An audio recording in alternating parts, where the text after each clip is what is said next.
each other, then we do it again. You say it's too late tonight. أشهد أن لا إله إلا الله أشهد أن محمدا رسول الله.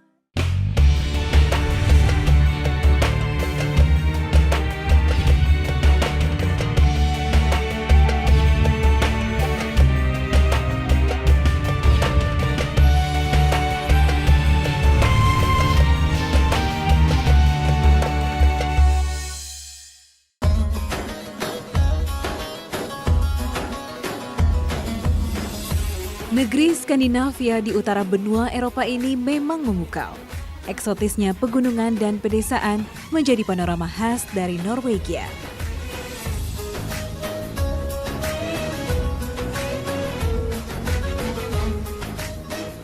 Dan siapa mengira di tanah Viking ini Islam turut bersemi.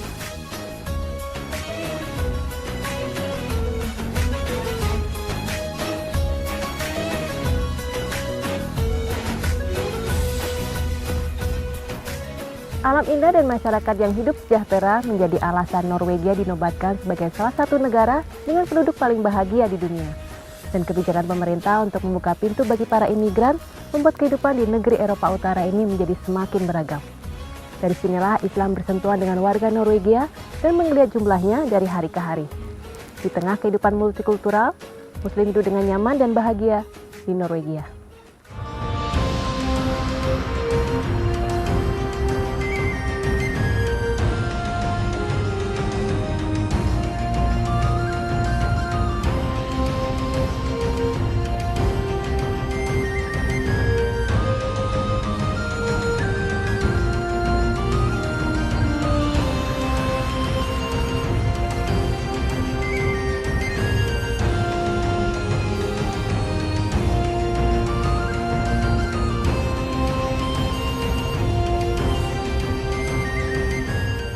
Sebagai destinasi wisata, Norwegia memang tidak sepopuler negara-negara di belahan Eropa lainnya, seperti Prancis, Spanyol, atau Italia.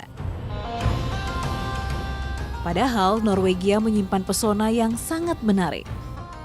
Selain dilingkari alam yang sangat indah, salmon menjadi daya tarik lainnya. Negara ini merupakan pengekspor salmon terbesar dunia. Tentu saja kita mudah menjumpai olahan salmon di berbagai tempat di Norwegia.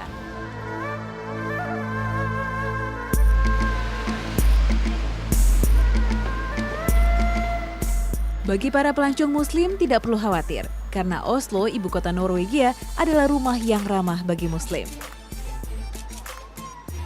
Ada 150.000 Muslim di antara 5 juta warga kerajaan Nordik ini. Bahkan di Oslo, kita juga bisa menemukan surga bagi para Muslim yang disebut Gronland. Banyaknya pendatang Muslim yang datang dan berdiam di Norwegia berimbas pada tumbuhnya beragam fasilitas pendukung syariat Islam. Ada 4 masjid di sini. Selain itu, rumah makan dan supermarket halal banyak tersedia, sehingga Muslim mudah memenuhi kebutuhan sehari-hari.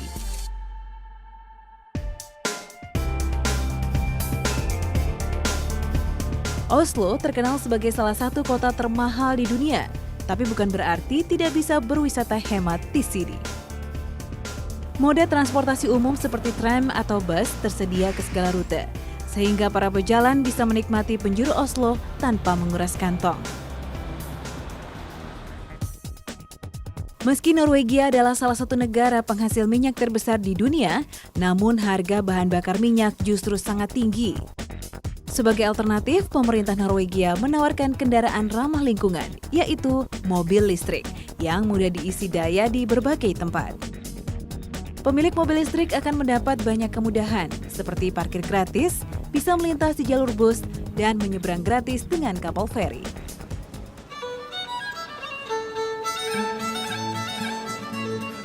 Pintu yang terbuka lebar bagi pendatang Muslim dan luasnya toleransi membuat Islam tumbuh subur di negara kaya ini. Ini pula yang membuka mata warga Norwegia akan keberadaan Islam. Salah satu yang tersentuh hidayah Allah adalah Maryam. Ia mengenal Islam pertama kali dari teman-teman Muslim di sekolahnya ketika masih remaja. Assalamualaikum. Waalaikumsalam. Nice to meet you. Welcome. How are you? Finally meet you. Alhamdulillah. Alhamdulillah. I'm happy to meet you. Hingga ketika hidupnya tenggelam dalam keterpurukan, hatinya tersentuh Islam.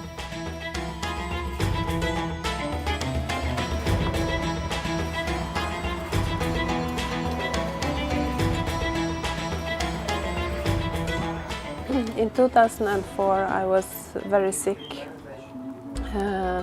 and the doctors didn't know what happened to me. And after this, I'm so weak. I can almost not walk and talk and eat. I'm just dizzy all the time. I must be in my bed.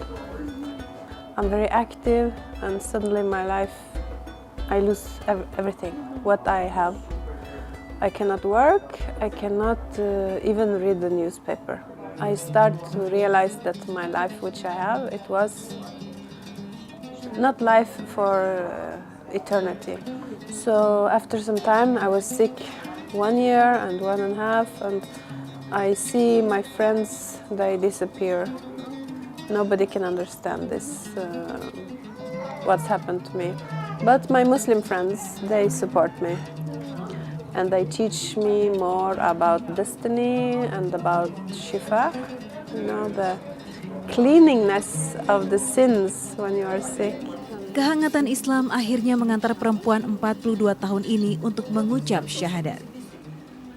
Asyhadu an la ilaha illallah, asyhadu anna Muhammadan Rasulullah. And I comes tears, and I'm so happy. And I call my friends and I call my family and said, I'm Muslim today. And I'm so happy. I feel completely clean and pure and blessed. And it's like I don't have any worry. Whatever happened, Alhamdulillah, it's from God, and I'm Muslim. I will die as Muslim, and inshallah we will have Jannah. Sayang, kebahagiaan ini hanya bisa ia rasakan sendiri.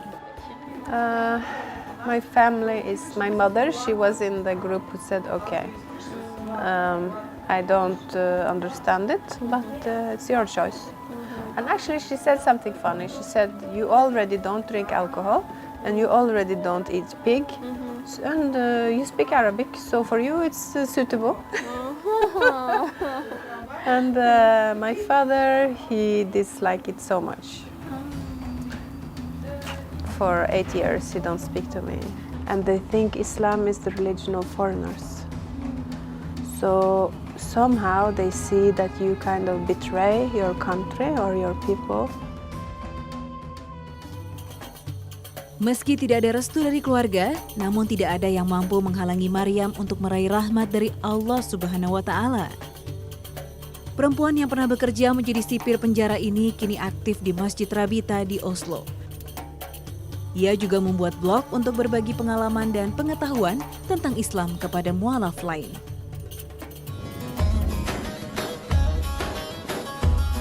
Kawasan Grønland memang menjadi oase bagi Muslim Oslo.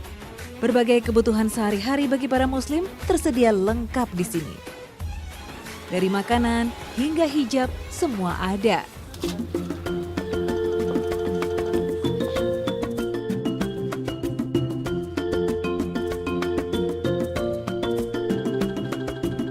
Salah satu yang menjadi favorit Maryam adalah hijab huis atau rumah hijab ini.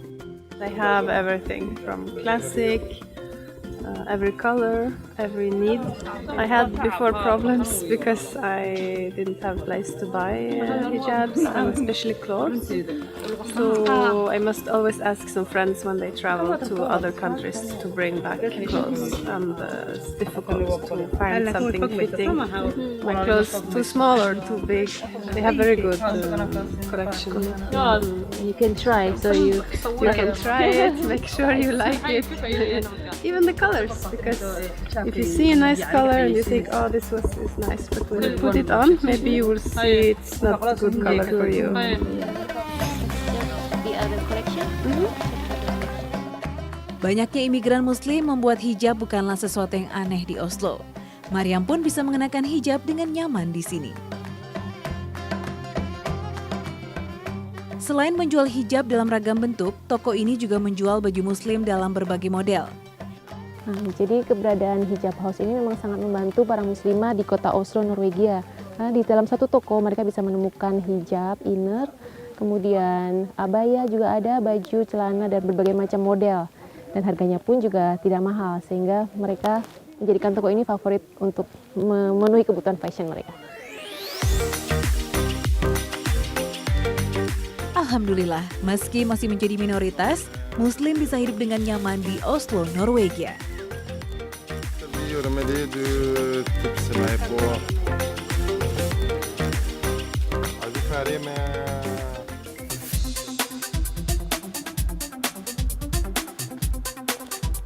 Selepas berbelanja, perempuan 42 tahun ini mengajak saya mengunjungi rumahnya.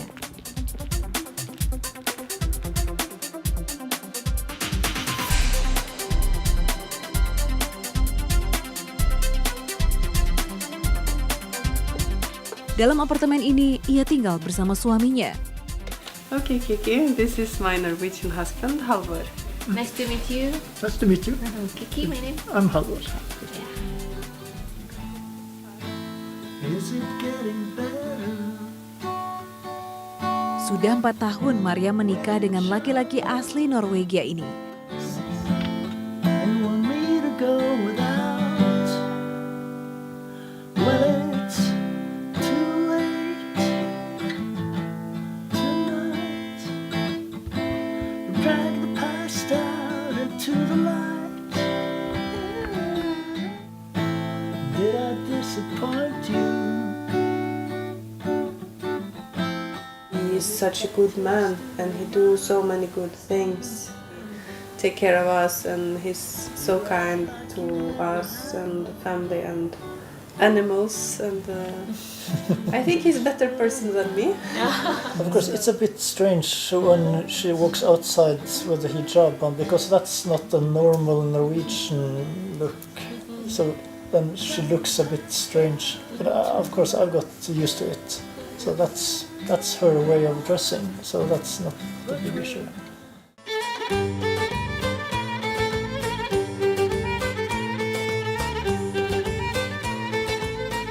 Kini tidak ada yang membuat Maryam berpaling.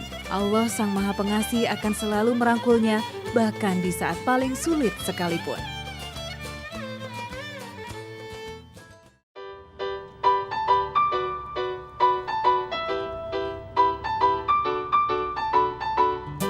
Jika di Oslo kondisi bagi muslim lebih mudah, lain cerita dengan di kota Moss yang terletak 60 km di selatan Oslo. Saya sudah ada janji untuk bertemu dengan Monica, muslimah asli kota ini.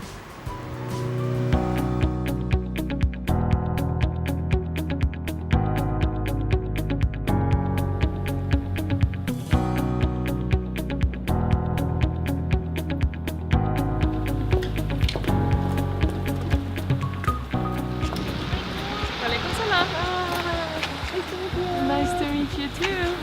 How are you? Fine, alhamdulillah, and you? You're ready to go? Sure.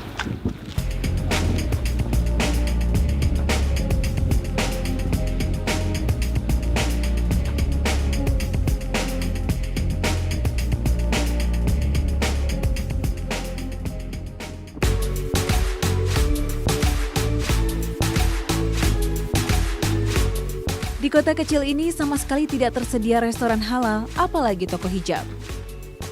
Untuk mencari kebutuhan halal sehari-hari, hanya ada satu supermarket muslim dari Turki. Namun persoalannya bukan hanya mencari daging halal saja.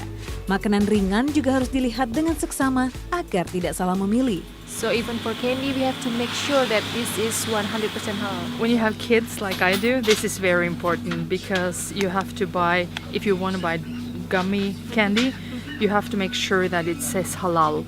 Because in regular stores it will contain gelatin, maybe even from pork, and they can have also food colorings that are not halal.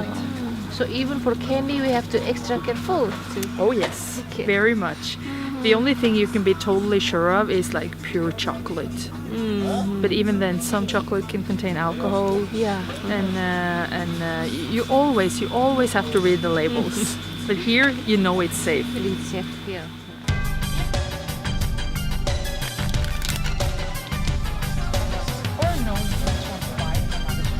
But what they put inside this little.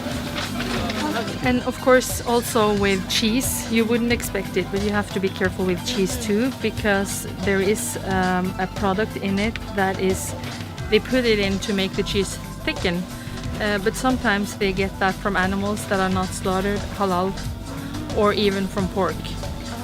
So you have to, again, on social media, you can get information from people which cheese is halal and which isn't. Selain menyediakan jajanan halal, di toko ini juga ada daging halal beserta olahannya.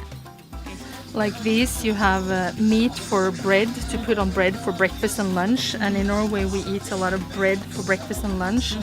And then it's nice to have meat that is halal, because in regular stores you won't find that. So it's nice to come here and buy halal cold cuts that you can have on your lunch and on your breakfast.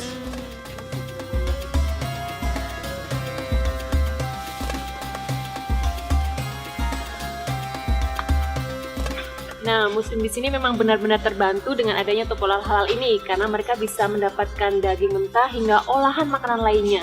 Bahkan di sini snack dan juga makanan ringannya juga 100% halal dibandingkan dengan toko lain karena kadang-kadang mereka menyediakan permen dan coklat yang mengandung gluten atau pewarna yang tidak halal. Di sini para muslim bisa berbelanja dengan aman dan nyaman. Let's take a look another.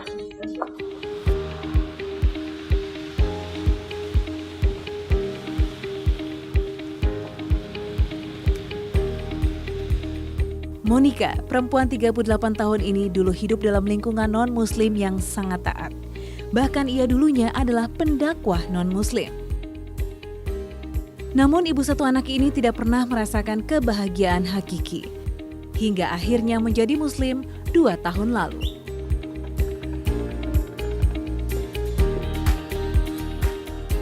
Alhamdulillah, it has never been better. I feel so much more myself.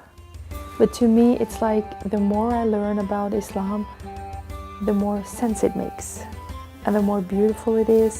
I was what you call a Mormon. I was a member of the Church of Jesus Christ of Latter-day Saints, and I had been a very active member there since I was 18 in 1990, and all of a sudden a lot of things changed in my life, but I didn't know where to go. So for the first time in my life ever, I asked God totally openly, show me the way. For some reason, step by step, I was led towards Islam. What finally convinced me was actually the principle of Tawheed. God is only one, Allah is only one. Of course, it was hard for my mother, but Namun keluarganya yang penganut non-muslim taat sangat berat menerima keputusannya saat itu. with my mother, it's okay. We don't talk about it. But she watches the news, and it scares her. My father, he died before I converted, but he was actually a pastor, and he would not have accepted it. He would still have been nice to me and loved me, but to him it would have been hard. But I think he would have respected it still. Kini, sehari-hari Monica sibuk menjadi pengajar di sekolah kebutuhan khusus. Ia ingin terus berbagi kepada sesama sekecil apapun itu.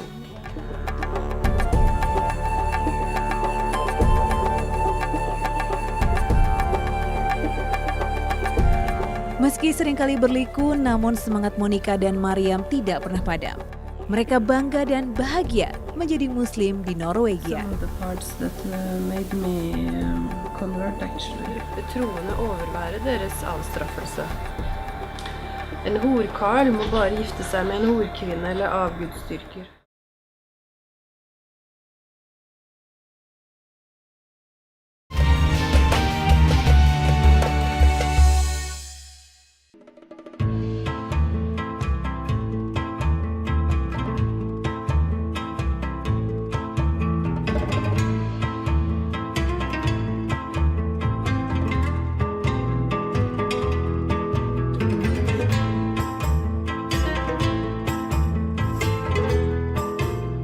Masa damai yang mengantarkan warga Norwegia untuk berkenalan dengan Islam dan akhirnya bangga menyandang status sebagai Muslim. Dan hidup sebagai minoritas di tengah keberagaman tidak membuat semangat mereka luntur. Justru mereka bertekad untuk terus menyebarkan cinta kasih kepada sesama. Semoga cahaya Islam akan bersinar semakin terang dan abadi di Norwegia.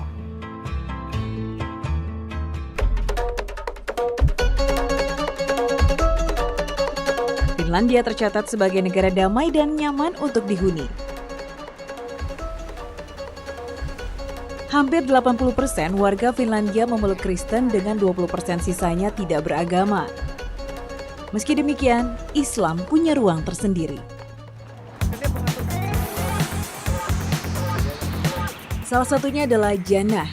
Ia mantap mengucap syahadat 6 tahun lalu, walau harus menentang arus. And then he started to shout me very dirty words about ISIS whore, how I am and what I'm doing. And then finally he took my hand, twisted their back and pulled it and told me that I am an ISIS whore.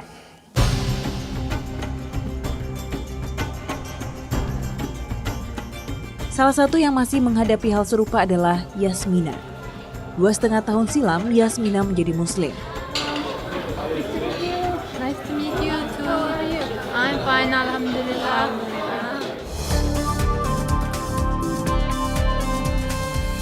Serupa dengan Jannah, jalan Yasmina tidak mulus menjadi Muslim di Helsinki. Yes, much difficulties because much racist people and like ISIS has ruined reputation. Berkenalan dengan para muslimah di negeri 1000 danau ini memang luar biasa. Tantangan dan rintangan yang dihadapi tidak memudarkan semangat mereka.